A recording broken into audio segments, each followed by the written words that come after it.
Hey everyone, thanks for watching Beyond the Static. My name is Dwayne. Prior to the release of their newest video, Bloodsport, I got to sit down with Michael from Gamblers, and we had a really nice conversation, got into a lot of interesting topics. Here is that interview. Oh, right. Welcome, Michael McManus from Gamblers. Thanks for joining me here today. My pleasure, man. I'm glad we could make it happen. I appreciate the support that you've shown so far. So um, definitely excited to speak with you today. Yeah, it's been fun discovering like a little bit more about your band, like with every little step and every little episode. So why don't you tell us a little bit about just how the band came together and how you know your background and things like that. It's funny because we're putting this. We just put this album out on the 25th of September, and we're billing it as our debut album, and it's true. It is our debut album as far as Gamblers is concerned, but the history of the band is kind of, we've been around for kind of a while now, to be honest. We're kind of being like billed as like this new thing, but we've been working on putting this band together since like 2014 pretty much, 13, 14, around there. So basically, I grew up in the Long Island music scene, like playing with a bunch of different bands and doing a bunch of different tours. And one band that I was playing in called Yankee Longstraw, I was originally their bass player, and then I became their drummer. And I sort of joined them for this recording of an album and a tour, which was in 2010, a long time ago. And the guitar player of that band was this guy, Gary O'Keefe.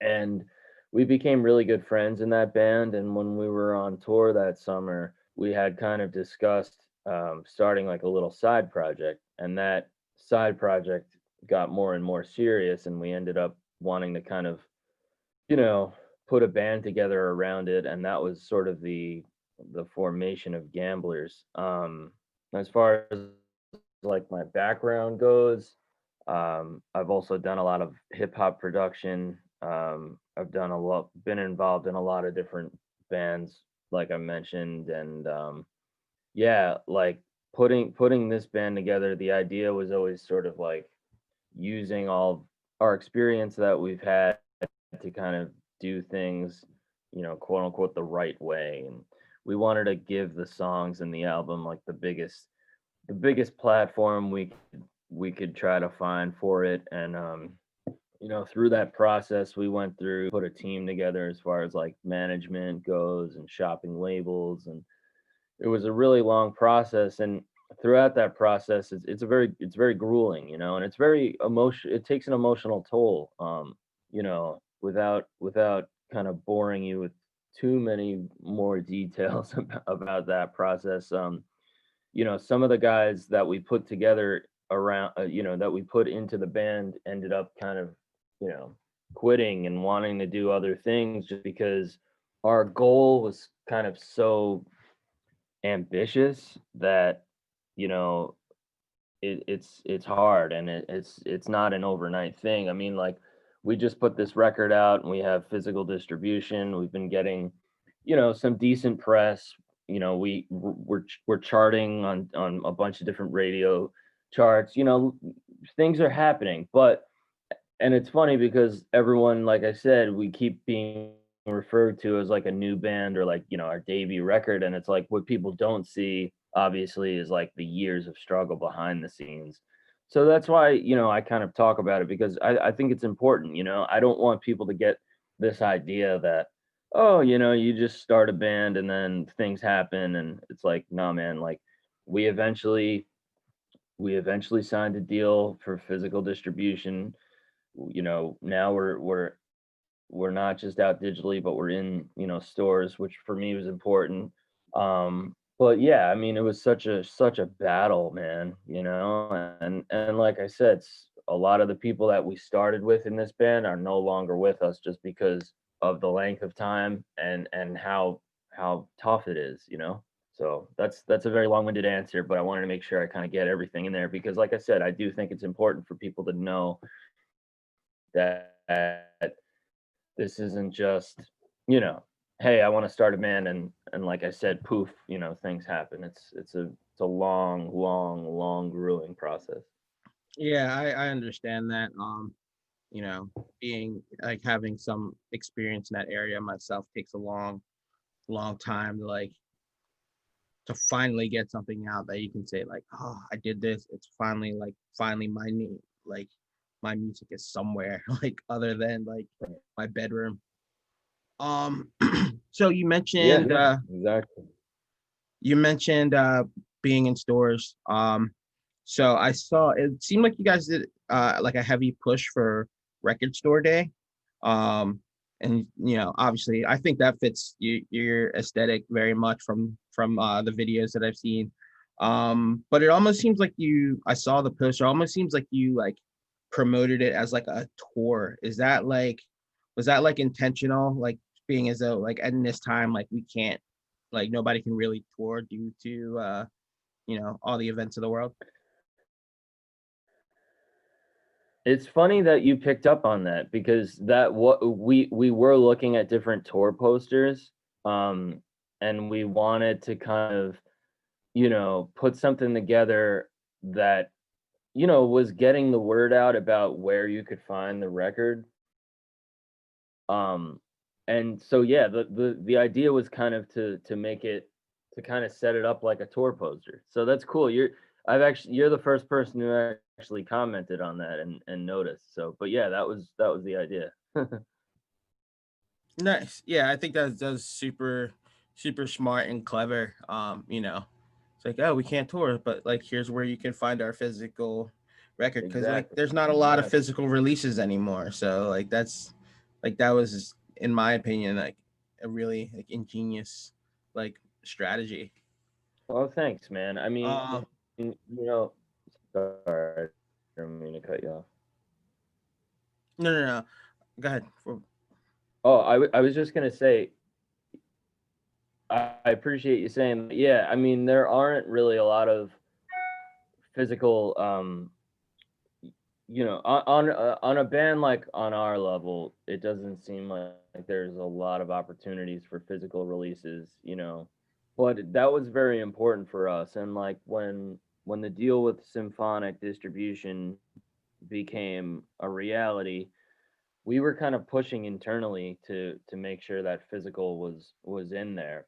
And the guy at Symphonic, who's our distributor, that we deal with on the physical side, he has a long-standing relationship with John Hammond, who's the guy who is managing our campaign from our management team that we were working with, Missing Peace Group, and they worked at like Ryko Disc Records together with like on David Bowie releases and Nine Inch Nails, and then they worked at TVT Records on like such a wide variety of releases, like everything from I don't know if you remember the indie band Ambulance LTD, but then like all the way to like Lil Jon.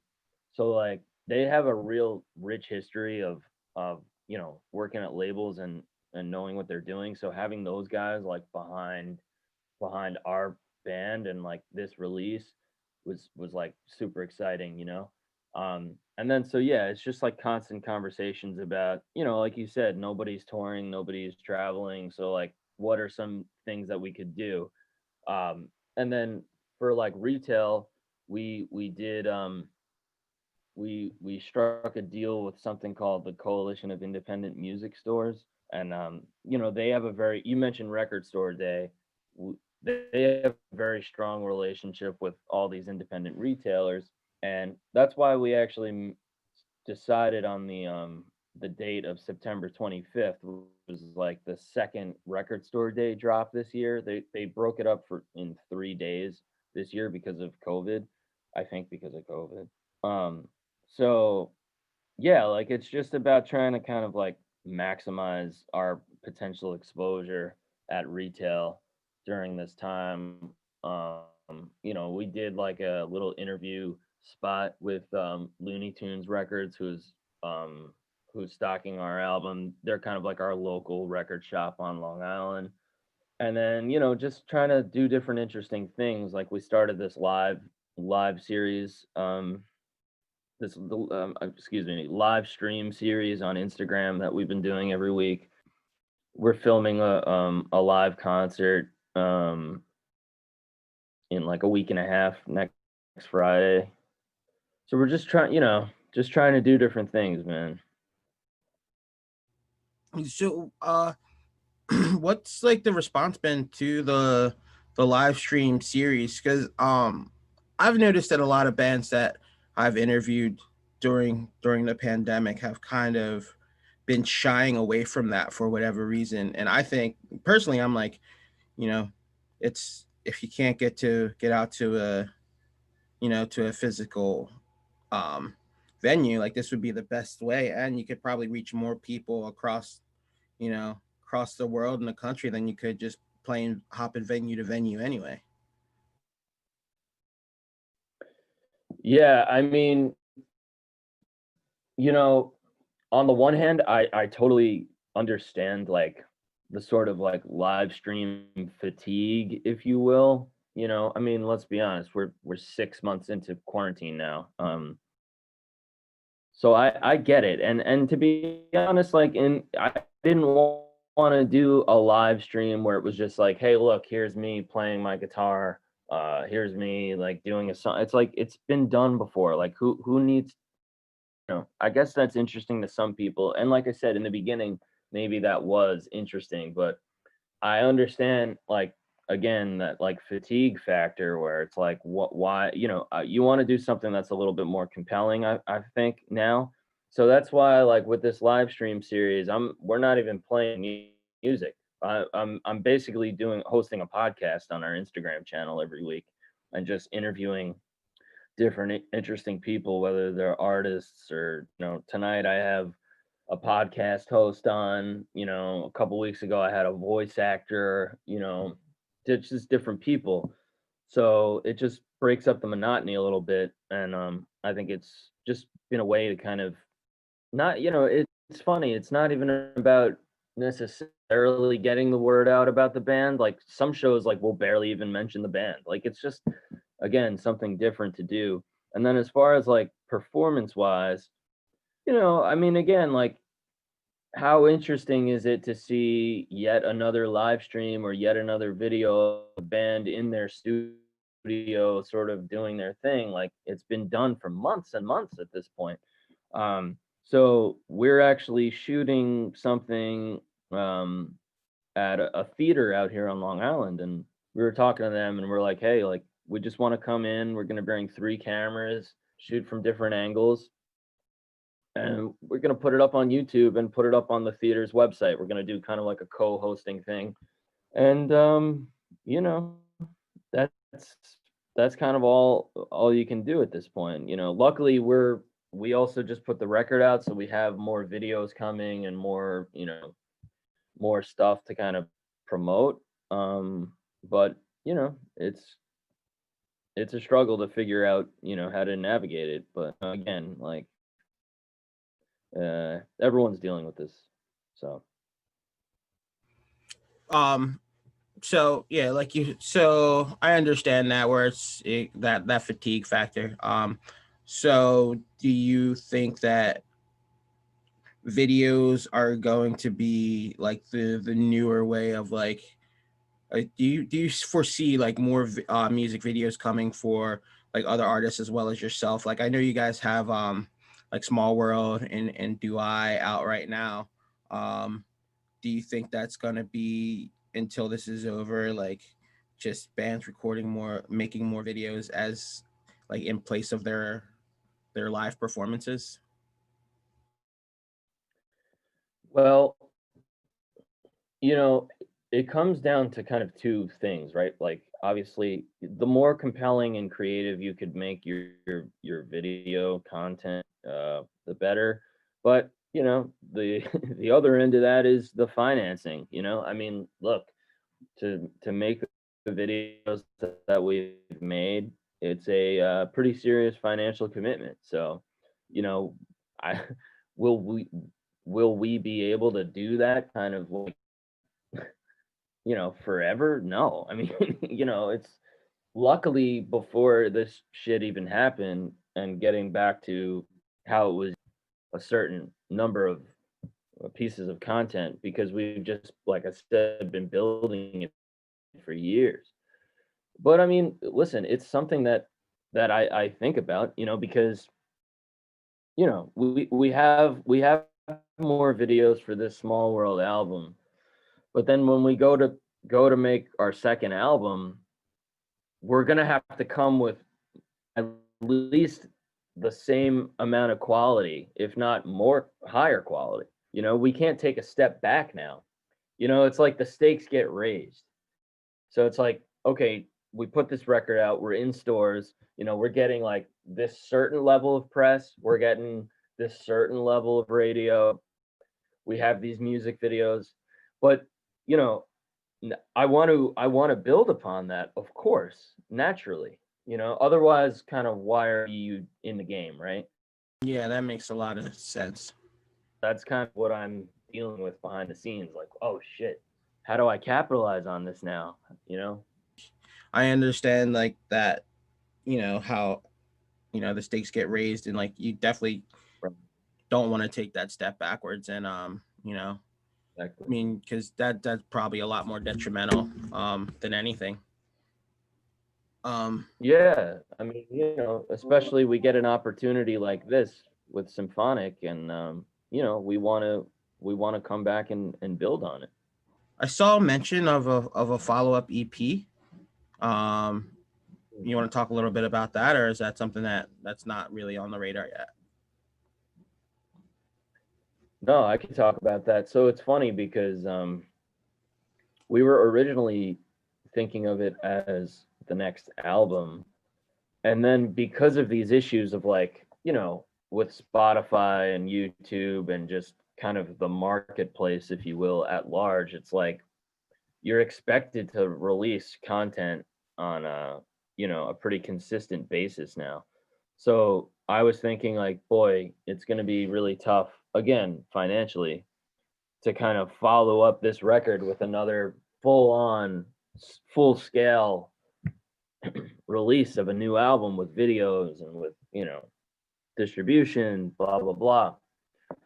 So kind of like a hack, if you will, to that was like, all right, well, maybe I could buy us some time by coming back next year and just dropping like a 5 song EP or something to kind of bridge the gap.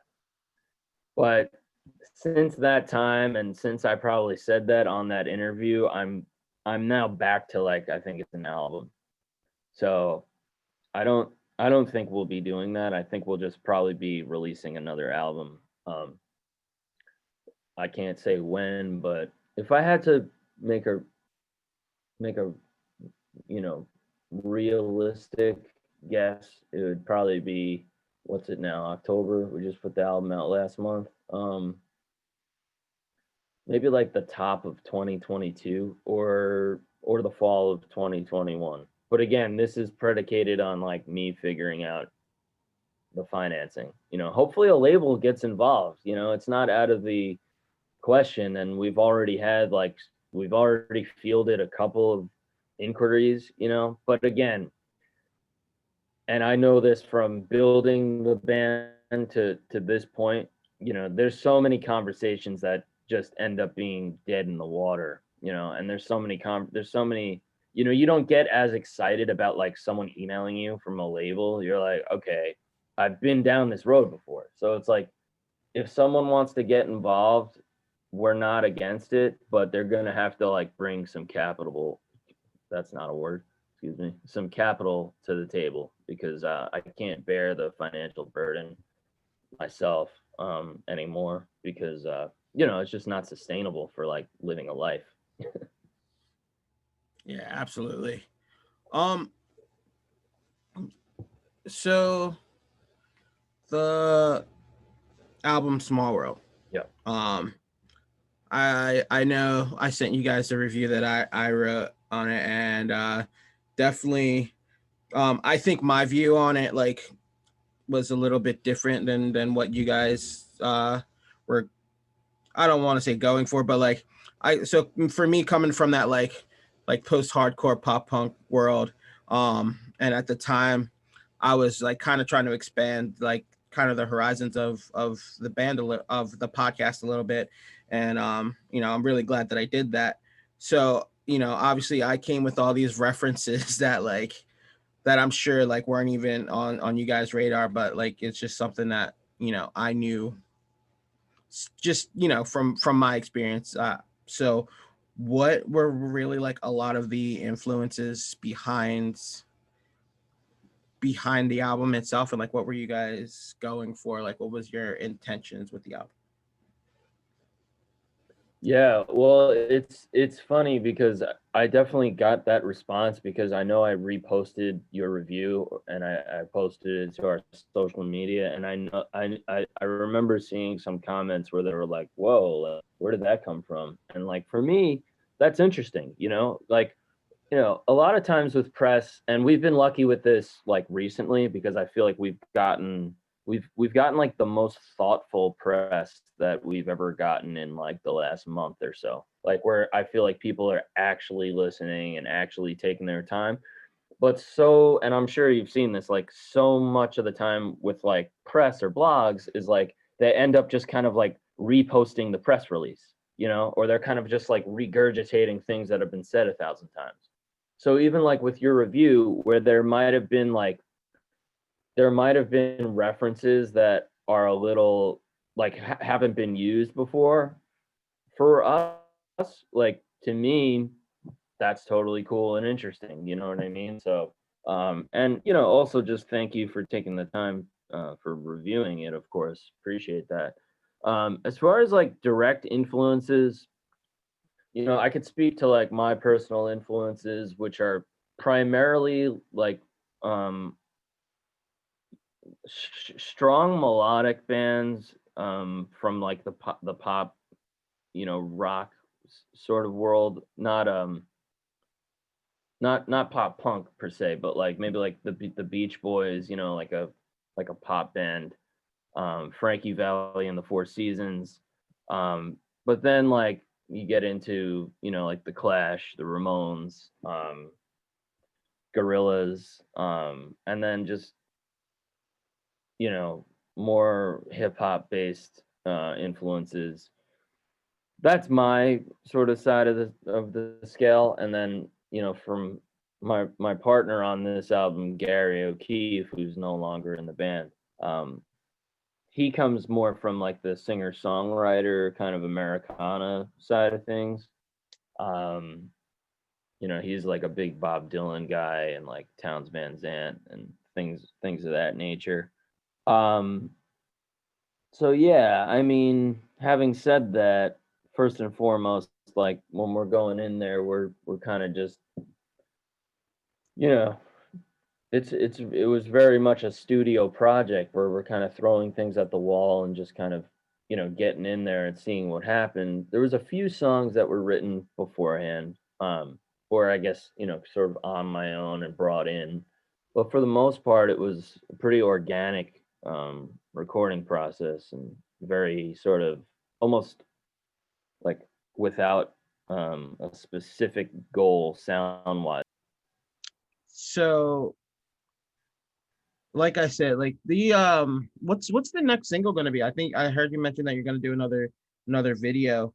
um you know, and honestly like when like I think the first two singles that you put out, like I thought they were like quite different from each other, and then when I heard the album it was just like a whole nother like a whole nother experience, which is cool. Like I like that. I like being surprised like that. So I guess the question is like, what's the next single gonna be, and like, how do you guys decide which ones that like you want? How did you come up decide on the ones that you want the world to see? Yeah, that's a good question. Well, we put out a third single, which was truth be told, a re-release, but it was new to the world, so we didn't even bother calling it a re-release. But we put out a video for a song called "We're Bound to Be Together," which came out the week that the album came out. So there's 3 videos for singles from the album out so far. This is an exclusive. We have not released this information yet, but we will be dropping a new video next Friday, October 30th, for a song called Bloodsport. We're gonna drop it the day before Halloween because it's got a bit of a Halloween kind of feel. It's got a little horror feel to the video. So that'll be the next video. And then honestly, it was a bit of it was a point of discussion behind the scenes with our team because, you know, let's face it, like we're not the biggest band in the world. We're a developing act. And there's, you know, obviously we have the election coming up, we have end of year lists coming up, and then we have the holidays. So they were like, look, you know, we might want to table these videos and come out with like a fresh campaign starting in January.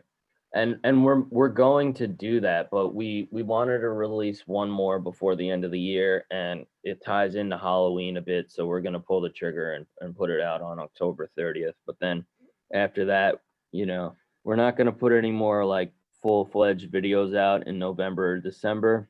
We are gonna put out that performance video that I mentioned earlier, which we're shooting next week.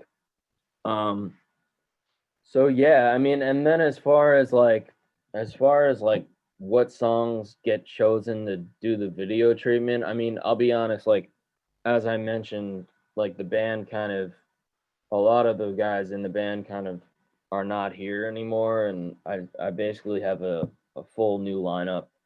Our drummer actually came back, so me and him are the only original members. And then one of our guys, Brian, he's been with us a couple of years, so he's kind of one of us now. Um, but yeah, I mean that was a bit of a point of contention, to be honest, because I favor making videos for sort of the ones that I feel like have the most pop appeal. That's just me, like because I feel like, you know, I just feel like that was the better investment. And, you know, some of the guys wanted to do videos for other songs, and I just didn't really see them as singles. But having said that, we do have a video for like one of the darker songs on the album, excuse me, called Form and Flood, which is not really poppy. But that's not going to come out until like 2021, to be honest. Sorry, like I apologize for missing the I think I saw like a screenshot of the one the video for We're Bound Together. But actually I kind of wanted to talk about that song Sure. because, you know, after I, you know, kind of saw what the like the story behind it was and like went and listened to it again with that in mind, that song is super relatable to me on a lot of levels. And like I saw you know, I read that, you know, you touch on things like, you know, substance abuse and mental illness in this album. And that's something that comes up in a lot of my interviews and that I talk about quite a bit because of my own history with those sort of things. And you know, I recall like mentioning to people, saying to you know, that getting sober is like breaking up with like your best friend and like your longtime lover. And you know, and it's definitely that relationship of something that will always be there for you and do what you needed to do. So I guess like talk a little bit about where you were coming from with that, and like I guess how you got inspired for that song. Wow, I really like how you say that. It's like breaking up with you know, a lover or something. Because like for me personally, like I'm an alcoholic. I'll be honest. And you know, but having said that, I've been sober for about 5 months. Um, And it is like that. I mean, it really is like that. I mean, and you have your days where it's like really tough, because you know that you could access that feeling. Like, you know what it is, and you could access it, and you know how to access it, and you know that it's going to make you feel better temporarily. And like last night was even a struggle for me, and the way that I deal with it is I go for these really long walks. Like, I go for 3-hour walks, and I eat ice cream like every day. Like, that's literally how I stay sober right now. And I know that's not sustainable either, because you can't eat ice cream every day, but it's just like trying to do it, I mean, I kind of have myself on a schedule where I just try to take up the entire day. You know what I'm saying? Like, I try to just fill the whole day up, so that when 12 o'clock, 1 o'clock in the morning rolls around, all I'm doing is I'm, watching Netflix and drinking a cup of tea, and I'm about to pass out. But I need to occupy my full day to stay sober, you know? Not like, oh my God, I'm gonna fall apart and, like, but what I'm saying is it makes it easier. When you have time on your hands and you're reminiscing, and that's sometimes you get these cravings that are just like borderline, like, out of control, and look, I don't know how long I'm gonna stay sober. Maybe it's forever, maybe it's not forever. I can't answer that. But that's where the, like, one day at a time thing comes in. And it's it's a cliche, but it's true. Like, if you told me, like, hey, you gotta stop and you can't drink for 5 months, I would have, like, ran to the nearest bar, because that would have freaked me the fuck out. You know what I mean? But, like, I don't tell myself that. I just go, like, let me occupy my full day and not drink. Um, Not to make this about myself, but just because I relate to what you just said so strongly. So, as far as We're Bound to Be Together goes, I wrote that from the perspective. So it's basically two parts. Like, We're Bound to Be Together and Bloodsport are really like 1A and 1B. So the way I wrote it is they're both like Beach Boys-esque pop rock songs with, like, really stereotypically generic pop lyrics intentionally. More so We're Bound to Be Together. But the thought was, let's write like a like Beach Boys level, like, almost to the point of, like, completely, like, void of personality lyrics from a pop perspective. But the backstory of what I'm actually talking about is an addict on their way to get high, or chasing that high, or getting high, whatever you want to say. And then the downside of that is Bloodsport, which is from the perspective of the addict's family at their wake. So they've died and the family's at the wake, and it's kind of, one of the verses is set exactly in the wake, like looking at the body in the coffin, and then the choruses are sort of talking about, I could see you fading away, where you're witnessing a loved one or someone close to you, slipping through. Um, and I wrote those songs, like, from the perspective of two family members of mine who were dealing with severe opiate addictions. And one of them in particular went to prison for a long time, and he came home yesterday, which Wow. is crazy. Yesterday, yeah. He was in there basically 5 years, but he did like 4 years straight upstate. So he's been gone since like November of 2016.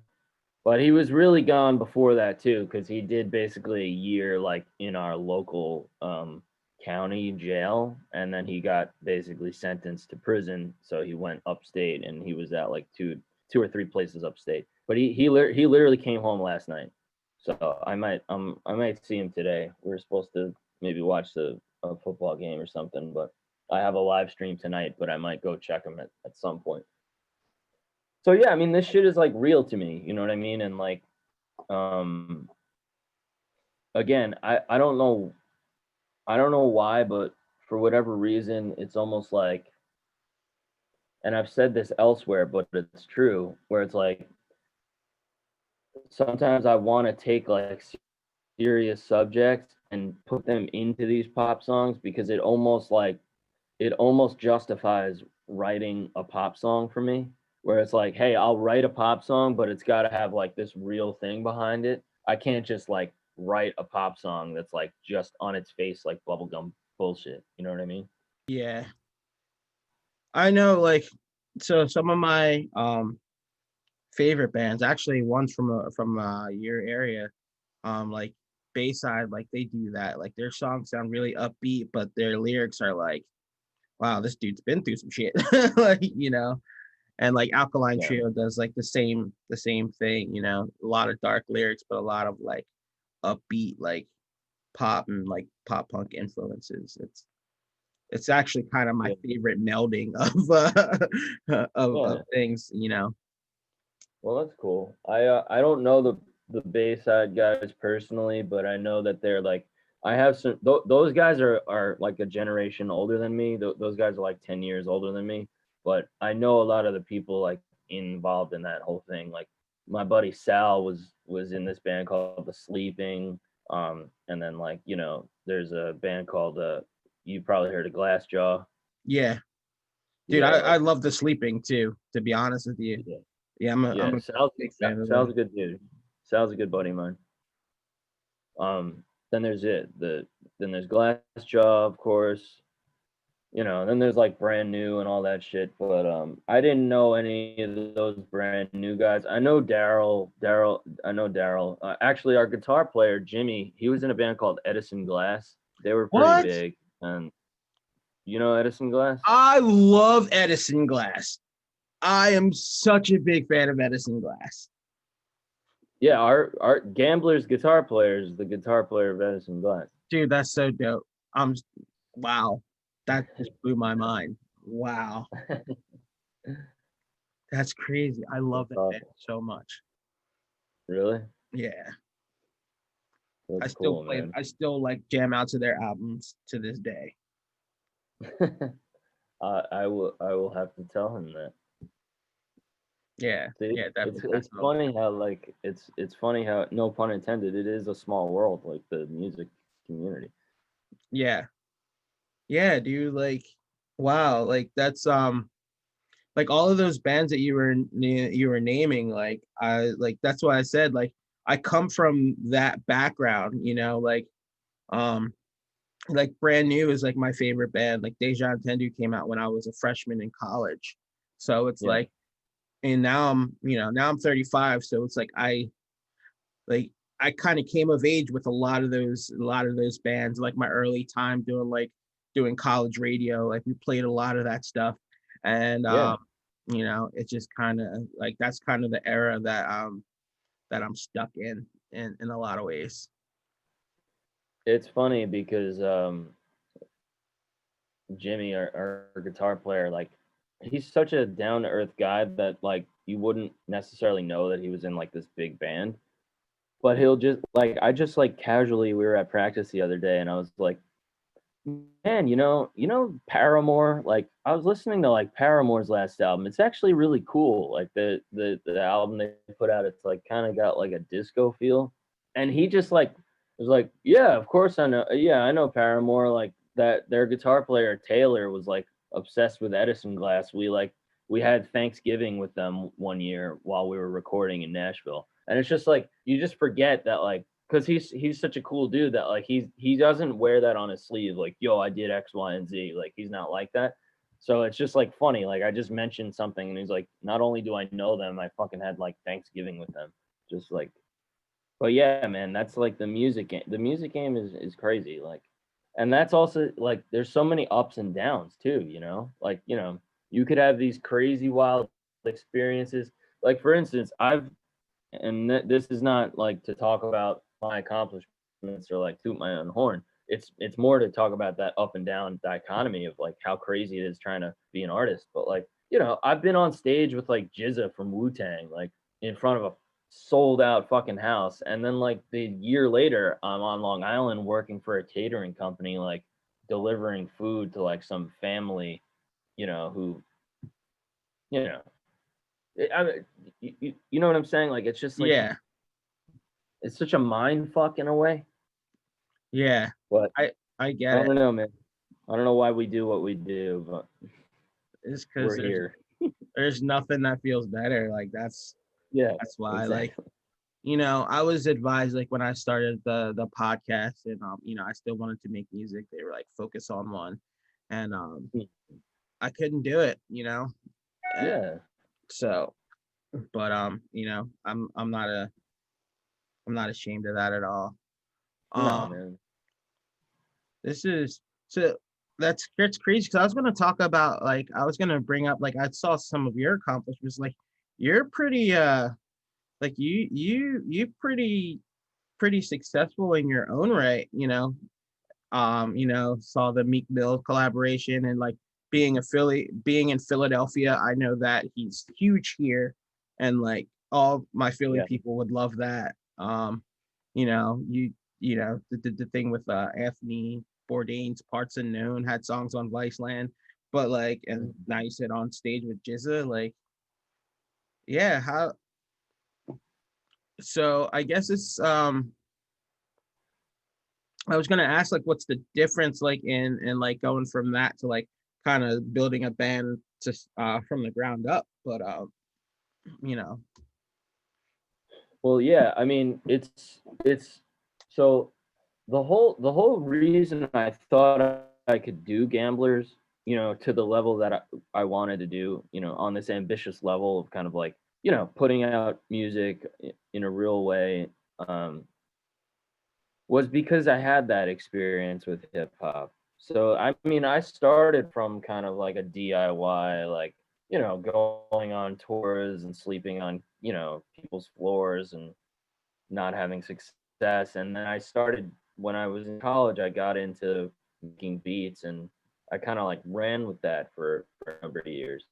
And through some like early collaborations, it just kind of grew and grew, and I started producing for underground rappers in like the New York area, and then expanding on that, and then different opportunities presented itself, and I ended up like working out of this studio in New York, where like on the floor above us was like rock, excuse me, was Rock Nation.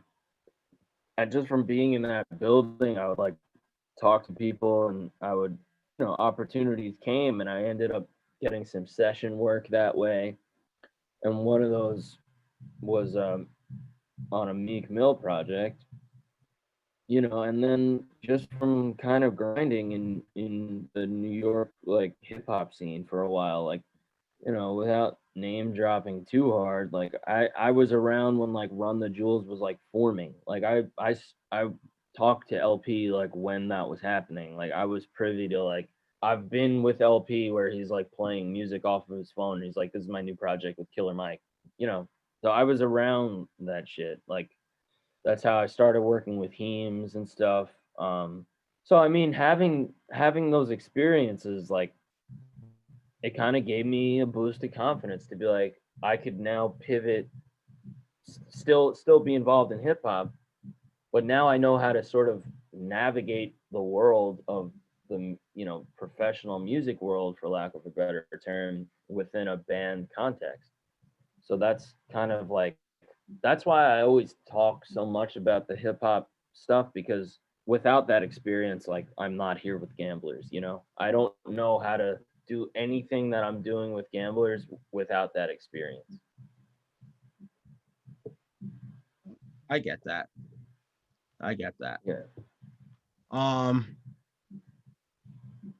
yeah, I have a random question for you, because when, like, I'm reading through your like the press release, and I'm like, and like some of the other like interviews that I referenced, I was like, this guy's got to be like, let me Google this dude and like see what's like really up.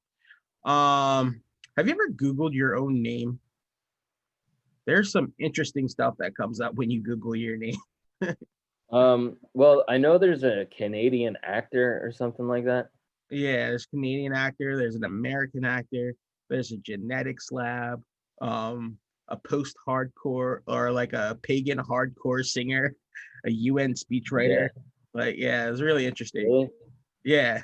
See, I gotta up my game, man. I gotta knock all those people out, you know? Yeah. Well, thanks again for joining me. Like, I really had a good time talking to you. This was Yeah, it awesome. was a And pleasure, man. do you, before we wrap it up, why don't you tell everybody where they can find Gamblers, find your music, and how they can keep up with you and all that? Well, thanks. I appreciate it. So yeah, I mean, we just put our album out in September. We're gonna be, promoting that with new videos and new live performance videos, and just in general, we'll be doing that. So definitely, you could find us on Instagram at Gamblers Baby. Our website's gamblermusic.com. Our Facebook is /gamblers. YouTube is /gamblers music. And yeah, just thank you for the opportunity and having me on, and thank you again for the review that you did. I very much appreciate that, and it was a pleasure, man. Thank you so much. Yeah, this was a lot of fun. So thank you again, Michael McManus from Gamblers. Thanks. Thanks again for watching. Episode 6 is on its way. Gamblers will obviously be featured on that episode, as well as so many other great artists. You can go to beyondthestatic.weebly.com for past episodes and to stream the last episode that I put out. And make sure while you're there to join my mailing list, which I'll also link below in the description, and all of my social media information, and the link to the latest shows. Thanks again.